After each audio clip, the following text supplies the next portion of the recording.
और आइए पहली खबर की ओर आपको लिए चलते हैं। गाजा में ट्रंप के शांति प्रस्ताव को ईरान का भी साथ मिल गया है। हमास के सबसे बड़े समर्थक रहे ईरान का कहना है कि गाजा में युद्ध रोकने के किसी भी प्रस्ताव का वो समर्थन करता है। इस बीच हमास की ओर से ट्रंप के शांति प्रस्ताव को आंशिक मंजूरी के बाद मिस्र में एक महत्वपूर्ण बैठक चल रही है। सबकी नजरें इस बात पर लगी हुई हैं कि अमेरिकी राष्ट्रपति ट्रंप को इजराइल और हमास दोनों का साथ मिलने के बाद अब कब गाजा में शांति की शुरुआत होगी। एक खास रिपोर्ट देखिए, फिर इस पर अपने विशेषज्ञ मेहमान के साथ हम चर्चा करेंगे। गाजा की धरती बारूद से तप रही है। इस आग को और बढ़ने से रोकने के लिए हाल के दिनों में प्रयास तेज हुए हैं। अमेरिकी राष्ट्रपति डोनाल्ड ट्रंप के 20 सूत्री योजना के कुछ हिस्सों पर हमास की सहमति मिलने के बाद मिस्र की राजधानी काहिरा में इजराइल और हमास की तकनीकी टीमों के बीच अप्रत्यक्ष रूप से बड़ी बैठक हो रही है। इससे पहले डोनाल्ड ट्रंप ने सभी पक्षों से इस दिशा में तेजी से आगे बढ़ने को कहा था ताकि पहला चरण इसी हफ्ते पूरा किया जा सके। उन्होंने चेतावनी देते हुए कहा कि समय की कमी है, वरना भारी रक्तपात होगा। ऐसा कुछ जो कोई नहीं देखना चाहेगा। ट्रंप के प्रस्ताव पर शर्तों के साथ हमास की सहमति के बाद उन्होंने इजराइल से गाजा में बमबारी तुरंत रोकने का आग्रह किया। बाद में ट्रंप ने दावा किया कि वार्ता को आगे बढ़ाने के लिए इजराइल ने अस्थायी तौर पर गाजा पर हमले रोक दिए हैं। हालांकि जमीनी हकीकत इसके विपरीत है। नेतन्याहू की सेना का हमला जारी हो तब से सैकड़ों लोगों के मारे जाने का दावा किया जा रहा है।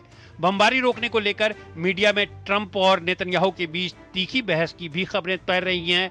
बताया जा रहा है कि समझौते को लेकर हमास के रुख पर नेतन्याहू द्वारा संतुष्टि नहीं जताने पर ट्रंप भड़क गए। कहा जा रहा है कि ट्रंप ने आपा खोते हुए नेतन्याहू को नेगेटिव तक बता दिया। हमास ने इजरायली सेना के गाजा से बाहर चले जाने के शर्तों पर बंधकों को रिहा करने का भरोसा दिया है, जबकि नेतन्याहू बार बार कह रहे हैं कि इजरायली सेना हर हाल में गाजा में बनी रहेगी। साथ ही हमास ने हथियार डालने और राजनीति छोड़ने के प्रावधानों पर फिर से विचार विमर्श करने की बात कही है। ऐसी स्थिति में नेतन्याहू हमास को कोई रियायत देने के मूड में नहीं दिखाई दे रहे हैं, जबकि ट्रंप इसे आगे बढ़ने के अवसर के तौर पर देख रहे हैं। उनका मानना है कि इसे नजरअंदाज नहीं किया जाना चाहिए और इजराइल को बमबारी रोक देनी चाहिए। साथ ही ट्रंप ने हमास को धमकी भी दी है कि अगर वो नहीं मानता है तो गाजा में खून की नदियां बह जाएंगी। उधर नेतन्याहू ने अगले कुछ ही दिनों में बंधकों की रिहाई की उम्मीद जताई है। इस बीच वार्ता के मेजबान देश मिस्र के राष्ट्रपति अब्देल फतेह अल सीसी ने ट्रंप के गाजा प्लान की प्रशंसा करते हुए कहा कि ये क्षेत्र में स्थिरता की दिशा में एक नई शुरुआत साबित हो सकता है। दिलचस्प बात यह है कि ईरान ने भी ट्रंप प्लान के समर्थन के संकेत दिए हैं। ईरान के विदेश मंत्रालय ने योजना के कई प्रावधानों को बेहद खतरनाक बताते हुए अंतिम निर्णय गाजा की जनता द्वारा लिए जाने का आह्वान किया है। भले ही ट्रंप को उम्मीद दिखाई दे रही हो, लेकिन उनके विदेश मंत्री मार्को रूबियो को कई मुद्दों को लेकर गहरी शंकाएं हैं। और इस मामले पर चर्चा के लिए हमारे साथ जुड़ रहे हैं अतुल अनेजा, विदेशी मामलों के जानकार हैं। उनसे हम बातचीत करेंगे। अतुल जी, बहुत बहुत स्वागत है आपका हमारे इस कार्यक्रम में। अतुल जी, जो प्रेसिडेंट ट्रंप का पीस प्लान है उसको भारी समर्थन मिल रहा है, और व्हाट नेक्स्ट? कब तक ये जो वहां पर संघर्ष है ये रुकेगा? देखिए चंद्रशेखर जी के अब पीस प्लान को जो ईरान की भी एक तरह से मंजूरी मिल गई है, तो अब कोई मुझे ऑल्टरनेटिव नहीं लगता कि इसको इससे स्थिति बिगड़ेगी। मतलब कि ये यहाँ पर अब एक ये सीज फायर ही नहीं, लेकिन एक ड्यूरेबल पीस की दिशा में एक कदम हम अब उम्मीद कर सकते हैं उसकी। क्योंकि किसी भी अब जो एंटेगनिस्ट हैं, जैसे हमास के पास कोई विकल्प नहीं बचा है। उसके पहले ही जो सपोर्टर कतर में होते थे, या हुतीज थे, या हिजबुल्लाह थे, अब कोई भी, या ईरानियंस थे, अब कोई भी सपोर्ट करने के लिए तैयार नहीं है, मतलब उसको आगे बढ़ाने के लिए। तो हमास के पास इस कॉर्नर, उसको कोई, उसके पास ऑल्टरनेटिव नहीं है हमास को। और अभी जो बातचीत, अगर काहिरा की हम जो बातचीत की बात करें, तो कौन कौन से ऐसे मुद्दे हैं जिन पर दोनों पक्षों के बीच में कुछ पेंच फंस सकते हैं, परेशानियां आ सकती है, जिनमें बीच का रास्ता निकालने की जरूरत होगी? देखिए, एक सबसे बड़ी समस्या तो ये है कि हमास का क्या रोल रहेगा आगे की डिस्पेंसेशन में, वो एक बहुत बड़ा मुद्दा है। क्योंकि इसराइल का कहना है कि हमास का कोई रोल नहीं हो सकता, क्योंकि वो टेररिस्ट एक्ट किया था अक्टूबर 7 को, और 1500 इसराइलीज को मारा था। उसके बाद हमास का गवर्नेंस में कोई रोल नहीं है। ये एक बात इसराइल बिल्कुल अड़ा रहेगा।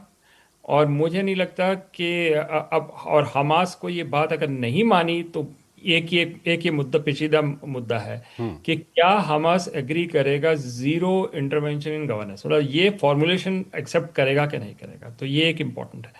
और फिर चंद्रशेखर जी, आगे चल के क्या, अभी की बात तो हो गई, उसके बाद टू स्टेट सॉल्यूशन, क्या इजराइल अब टू स्टेट सॉल्यूशन मानेगा, जो एक तरह से two separate states living in peace, Palestinians एक तरफ और इजराइल एक तरफ।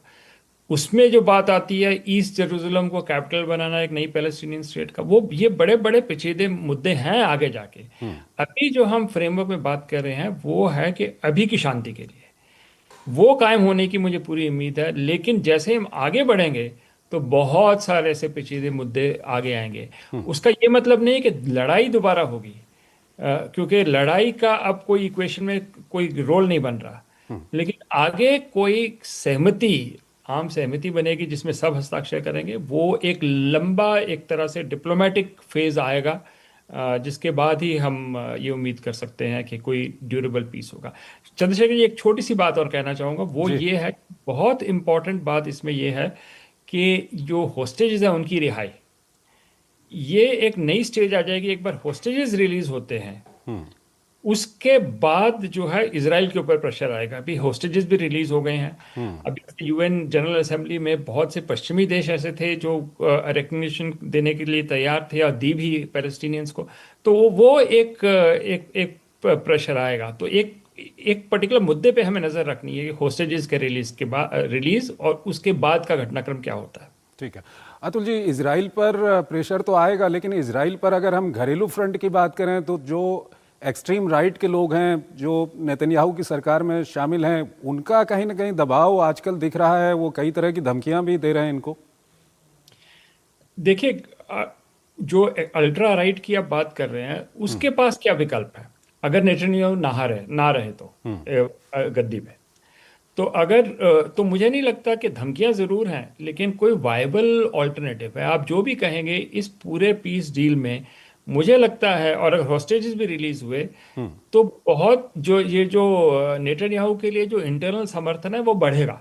एक तरह से पॉपुलर अपील बढ़ेगी और कोई विकल्प नहीं है। तो मुझे लगता है कि ये जो धमकियां आ रही है अल्ट्रा राइट से, ये पहले ज्यादा रेलेवेंट थी। आज जैसे स्थिति बदल रही है और हम एक, मतलब ऑलमोस्ट इजराइल की टर्म्स पे पीस डील हो रही है, तो मुझे नहीं लगता कि नेतन्याहू को अल्ट्रा राइट से कोई खतरा है। ठीक है अतुल जी, हमारे साथ बने रहिएगा। एक और महत्वपूर्ण खबर है, उस पर अभी हम आपसे बातचीत करेंगे, लेकिन यहाँ